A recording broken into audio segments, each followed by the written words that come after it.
It's a small but very nice buff. Hey, you know, that's what you want sometimes. All right, here we go. Let's start it off. We've got the Briar is making its way onto the Rift. Bard, passive maximum chime stacks increased. Good, because no one's really doing that. Stack duration increased. That's very important. W stacks charges cooldown increased.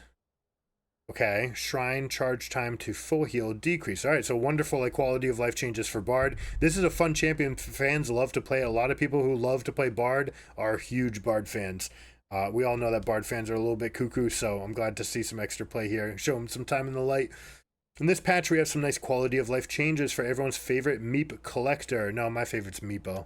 Our goal with these changes is to make Bard's W feel better to use for both himself and allies, while the passive changes should strengthen his fantasy as a roaming champion, especially when traversing large distances, right? Because that used to happen. You're picking up all the chimes, you're going around, and the stacks would fall off while you're in the middle of it.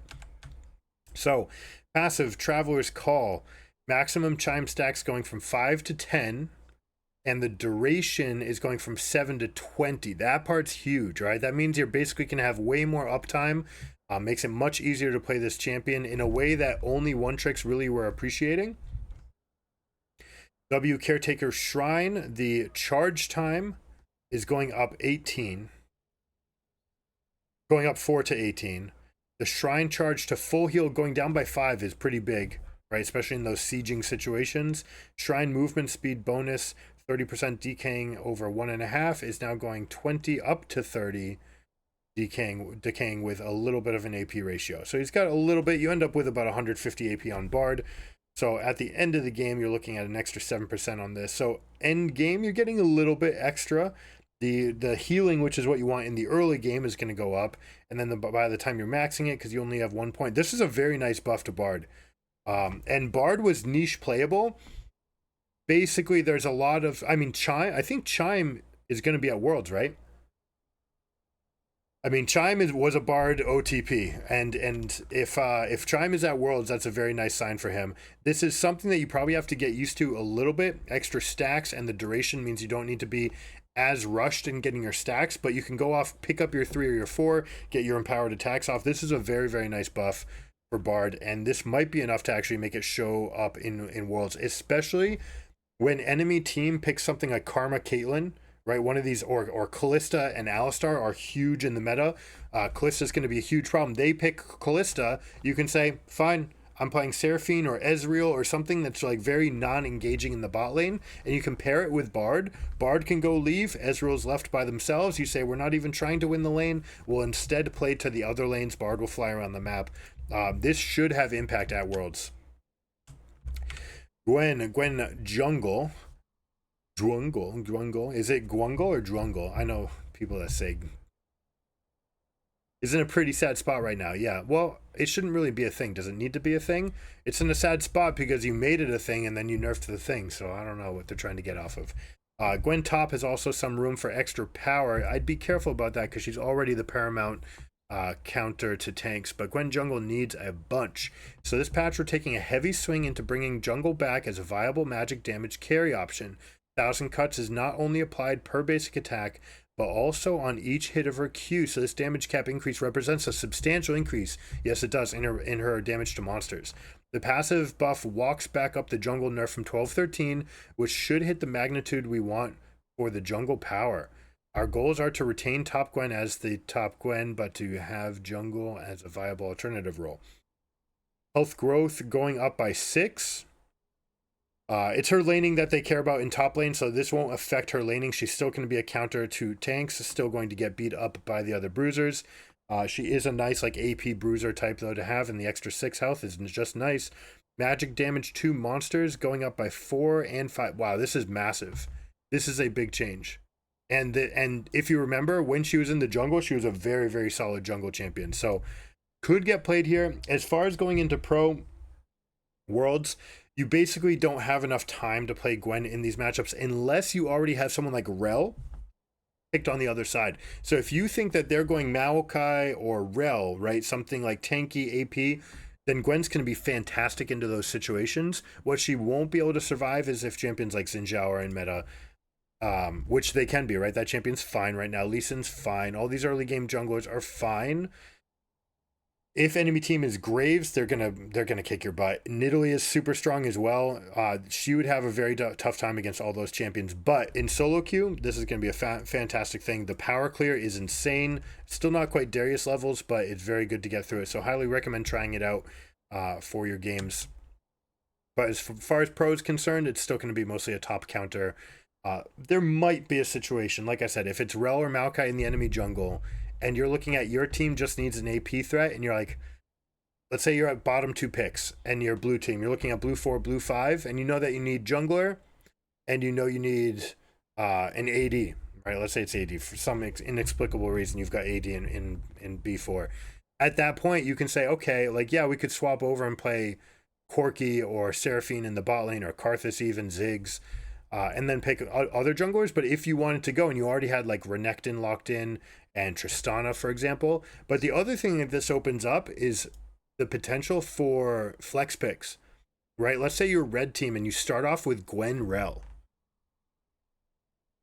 What are they going to do, right? And now they're locked into this weird spot where they have to be careful about bruiser types that are really weak into Rel, but they'd be good into Gwen if Gwen's up in the top lane. So you set up this draft where then you're going to have your R5 pick, and you're going to be able to choose, do I want like a second engaged champion? Do I want Gwen to be my top? Do I want to set it up? So perhaps the most meaningful change out of everything here is the fact that because this is coming back, it's going to open up some draft potential, especially for red team at the world stage where everyone on their team is going to be able to play these champions. So could be a pick. Don't expect it to see it in the jungle, but there could be the perfect situation if you line it up by baiting the draft in that direction.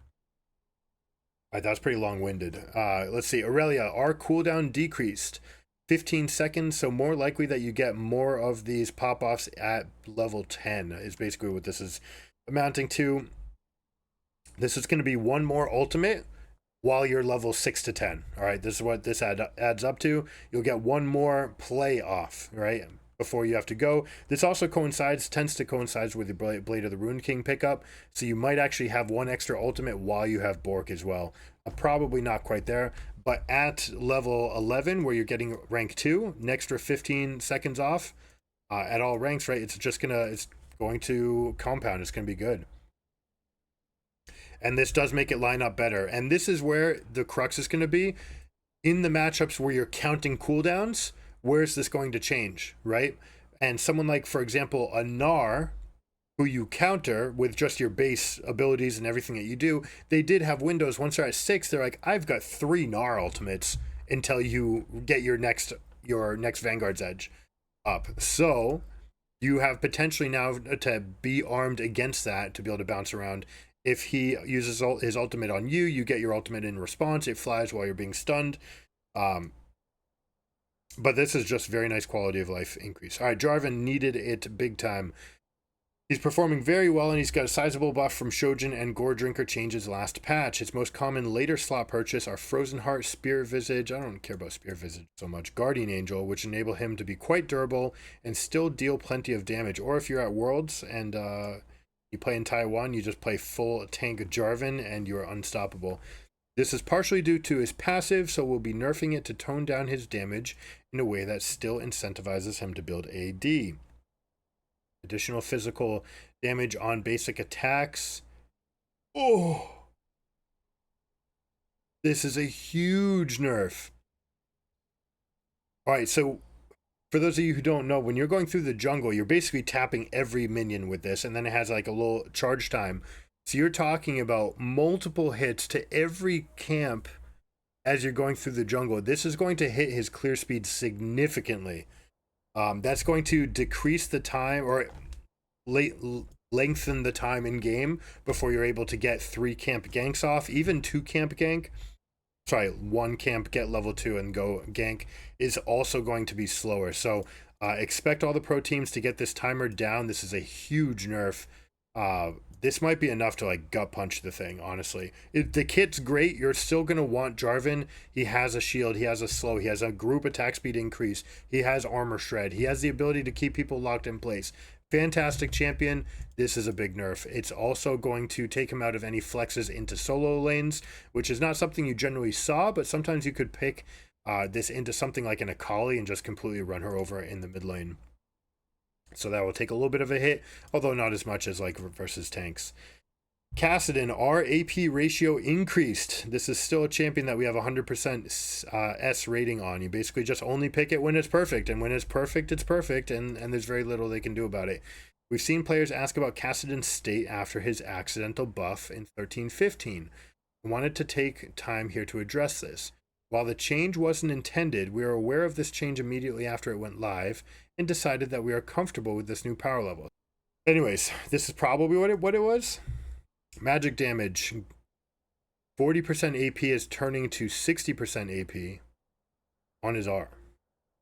I mean, endgame, this is a lot. You're casting this multiple times and you're at about 600 ability power. So this is going to turn into an extra 120 damage every single time. Yeah, I'd say that's significant. Again, counter pick only and very hard to get the right situation, especially with champions like Tristana in the mid lane being meta, and where you can even take someone like a Kai'Sa and move them into mid lane and play AD to rampage over or Kassadin. Still going to be only the perfect scenarios will allow you to pick Kassadin, but this champion's strong enough. This change won't change anything, but if you're a mid lane player and you're looking to get a counter pick for your Katarina types, this is the best. It slipped into the patch and wasn't intended. Okay, that makes sense. Okay, Kayn. Passive Darken Healing adjusted. Darken R damage decreased. Last patch we attempted to nerf both Shadow and Darken. That's because you guys overpatched it for multiple patches in between that. While his numbers went down, and I'm going to talk about that for a second, because especially Blue Kayn is a super high skill ceiling, more people play the Kayn, right? You buff it, so the more people play it, but because Blue Kayn has a higher skill threshold, you end up getting a downed win rate. Even though you buffed the champion, it went down. That's kind of what happened with Kayn. So they're trying to figure this out. While his numbers went down, we also buffed one of Darken Kayn's key items, which means we only achieved our goals in one of his two forms. This patch, we're making good on our goals to weaken his Darken form. It's worth noting that a Kayn who's doing well transforms around level 8, and the old version of his Darken passive scaled from level 1. This change makes the healing more clear and ultimately nerfs his late game. Healing going from 20-30 to 25%. All right, that's fine. Dark inversion damage dealt, 15, 10, losing 3% of his bonus AD scaling of target's maximum health on the Umbral Trespass. Okay, that's fine. This isn't going to change his play. It's still not going to see play in pro. Still going to be fine. I still recommend picking red whenever you can and try to force fights up in top lane so you can get the red side up. Kennen, we're super excited about. Kennen hasn't been very shocking in solo queue, so we're looking to get him into a better spot this patch. I feel like they could write this entire thing in one big lightning metaphor. We'll be buffing his uptime instead of his damage, as he already deals a reasonable amount of it. Firstly, we're decreasing the energy cost of his E, since he maxes it last. Nope, I believe this is a mistake that people make. It's left at the initial cost of 100 energy for a large portion of the game. Decreasing the energy cost should allow Kennen to use it more frequently to shove waves, trade, engage, and escape. This is a big one for the way I play it.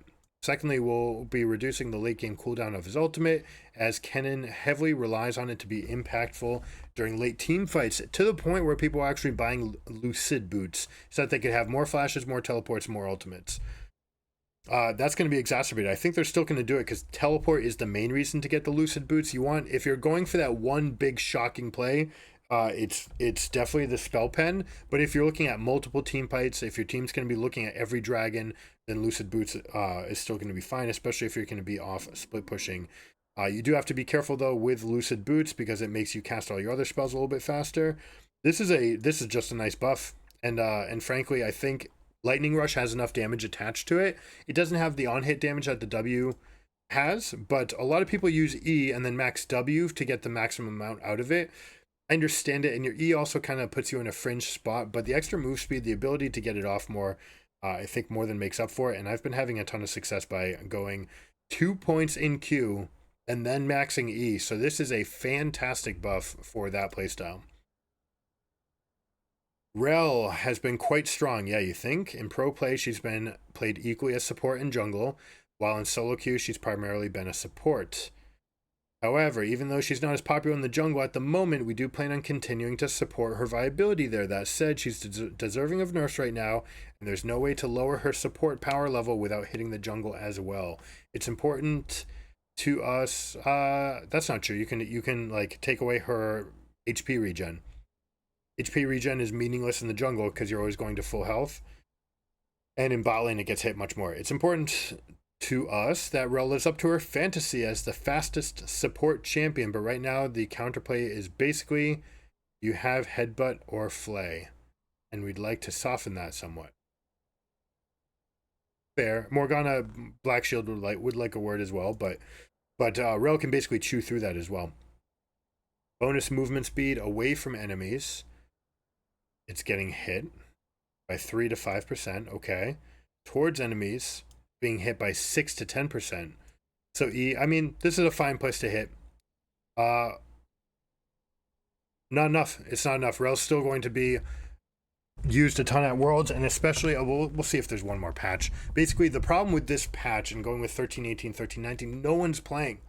No one's playing professional games, so you're not actually going to know what's going on apart from like some random small anecdote responses. You know, you can basically exit poll and try to get something out of this. This is going to be, you know, meaningful. It's something, but Rel's still going to be strong enough to get played. Now, Senna is someone who has not been good for a while. So let's check this out. Passive critical strike reduction removed. Okay. W now applies passive to all enemies caught in the AoE. Okay. Yeah, these are two wonderful quality of life changes. No longer reduces critical strike damage chance by 8.5%. Great. I don't know why they felt the need to do that. They wanted to make the champion not a crit marksman and effective from different like modes of play, but this was unnecessarily harsh. Area of effect enemies hit with Last Embrace are now afflicted with a stack of the passive. This is enormous because if you're getting multiple people rooted, then you're getting multiple people hit with the Q. You're going to get more stacks. It's going to stack faster. You're dealing more damage. You're getting more procs. This is just a wonderful buff to a champion that needed it. It's still not going to be strong enough for pro play though. Is there a world where we would want something like a Tahm Kench Senna lane? No, still no. Especially with Kalista being so good. Like you could never play Senna Tahm Kench because there's champions that are just too good at jumping on you. All the engaged supports are meta. Tahm Kench is fantastic into those engaged supports, but if they're playing something like Kalista with Rakan, it's just very, very difficult to combat that, and you'll probably just int the lane. You'd have to come up with some strategy, and they exist, of either creating vertical jungles or going for lane swaps. That's the only way that this gets picked, but if it does get picked, expect one of those things to happen. Thresh is a big week right now. Hey, it's Worlds. What would it be? I believe last year. Let me see. I bet I can find this. Patch 12.18. All right, this is the Worlds patch. I believe, I'm not going to look at this right now. I believe this says, what would it be if another Worlds came by and we didn't patch or buff Thresh? Thresh has been a ghost of his former self, falling behind many of his support peers. We're being cautious with the buffs because we don't want him to become the champion, especially with Worlds coming up. We do want Thresh. All right, it's not this one. Maybe it's the year before. I got to go hunting for this now. 11.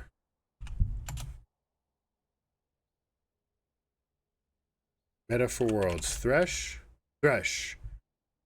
Arguably the best support in pro for much of the year. We're taking a larger swing here at his ability to nullify. Okay. Damn, I can't find it.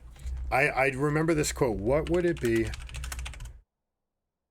What would it be? What kind of Worlds patch would it be without some Thresh buffs? I'm just going to type this in and see if we get it. Nope. Okay. That'll be the extent of it. Thresh is a big week right now. I know that was in the patch notes. I'm 100% sure. If you guys can find it, pop it in the comment and I'll take a peek. Thresh is a bit weak right now, and is a fan favorite both to play and watch. That is true. It's important that Thresh is able to participate as an offensive and defensive support. He's got plenty of kill threat and lockdown, so this change is to ensure he has strong defensive outputs. They recently just nerfed his W, the cooldown. This makes sense. So they hit the cooldown last time, and now they're just giving some extra shield strength per soul. This is a meaningless buff. This is nothing. Right, like over the course of the game, if you're getting, let's say you've got 50 souls, I mean it's a tiny buff, right? Extra 25 to the shield in the end game. That's nothing. Cooldown gated this way more. Still a fine champion. Expected to see some with Kalista, although you don't pick Kalista as much with it because you can have Nautilus, Leona, and Rakan, and Alistar, right? All those champions are better pairings. But you may see Thresh into Kallistas, especially since the Kalista movement, as soon as they queue the attack, they can't move, right? They've already queued their move, so it's going to be attack and move. And if you can get any kind of prediction in on that, it'll be an easy hook to hit. Tryndamere was ridiculously strong because they gave him the extra 50 range. So his health growth is going down by 7 into more reasonable states. That makes sense. And his base attack is being hit again by 2. All right, so this is meaningful. This is over the course of the game. Now we're talking about a 6 AD nerf going along with the attack increase. That said, again, attack speed is what he wants. The crits, yeah, the damage adds up, but they are taking a huge hit at this champion. The attack range is still going to be very nice. I expect one more change for the Worlds patch because right now at mid lane, this champion is oppressive. And he, like, mid lane doesn't care about this, right? It just doesn't care at all. Xayah, base health decreased, health growth increased. All right, so a little bit more vulnerable in lane. Level 6 is where it evens out, and you start scaling into the end game better. The E cooldown is being increased early. Still the first thing that you max, so basically they're giving some windows to punish her a little bit more in laning phase. She actually doesn't have the best laning anymore. This is also going to hit Rakan because of the Xayah Rakan combinations. Hitting either one of them in their lane phase is always going to affect the other as far as how pro-viable they're going to be. Still, she has a fantastic kit, and the fact that she scales and these champions and these players are very good at getting through laning anyways. You're absolutely going to see Xayah at Worlds. She should be a top 3 AD carry picked. Crown of the Shattered Queen has very few users. There should be more, with only Azir landing above 15% pick rate. I think it's also fantastic on Fizz. The changes here are aimed at opening up its roster of users by making it a defensive item against all kind of dives, not just ones from assassins. Additionally, the item is relatively pro-skewed, with its strength being focused on preventing short-term bursts as pro teams are very coordinated and can deal their damage in a very short window. That all makes sense. Finally, we're removing some ability power from the item that helped wave clear when passively hitting minion waves, but increasing its value in a team fight, which should make it a more reliable item. So most of the time on the kits that you're looking for with this, it's going to be an AP. It's going to be someone that's got good wave clear. So we'll see how much the numbers are. Ability power going up by 15. Wait. We're removing some ability power from the item. What? Oh, got you. There we go. Crown will no longer provide 10 to 40 while the shield holds. Okay, fair. This was actually my favorite part about Fizz because you basically showed up out of fog. You always had this bonus. You didn't need the extra parts, but getting extra 15 just flat, fantastic. The 75% damage reduction for 1.5 is now 40 for 2.5. Oof. All right, so in pro, honestly, this doesn't really affect the total amount of damage duration. They know that you have crown, and they'll go in and they'll pop it and have it shake off. The fact that you have an extra second on that window is fantastic. All right, all the counterplay to this item was poke, wait, do a count of 1,000, go, and then you could do that and just basically go in. That's how you beat these shields. Just with that inner count, this is going to be a significant increase to the quality of life, and I'm still going to look to play some Fizz with it. Spear of Shojin. Items in League of Legends will always have a best user. It's inevitable. Did they mention Kled? What's important for items to be balanced for a large pool of champions, and that the outliers are handled as needed. In Spear of Shojin's case, we're overall quite happy with its new shape as a mid-sized fighter item that asks for longer fight commitment to make use of its ability haste. but it's a little bit too powerful. Yes, this patch we're further lowering the attack damage to reinforce its space as a durable item that's functional as an early purchase. Good. Yeah, it's still. They haven't referenced Kled, and they never do. If you haven't played this item on Kled, it's bananas. It's so good because endgame your W, which is your way to get extra damage, extra attacks, and get more courage to remount. The fact that that's up every 3 seconds is incomparable. There's nothing like it to compare it to. When you play this item, you get that. You can also do Navori Quick Blades, although that's a little bit too much on just damage side, and it makes him kind of squishy. Static Shiv getting hit again? No way. The minion damage is getting...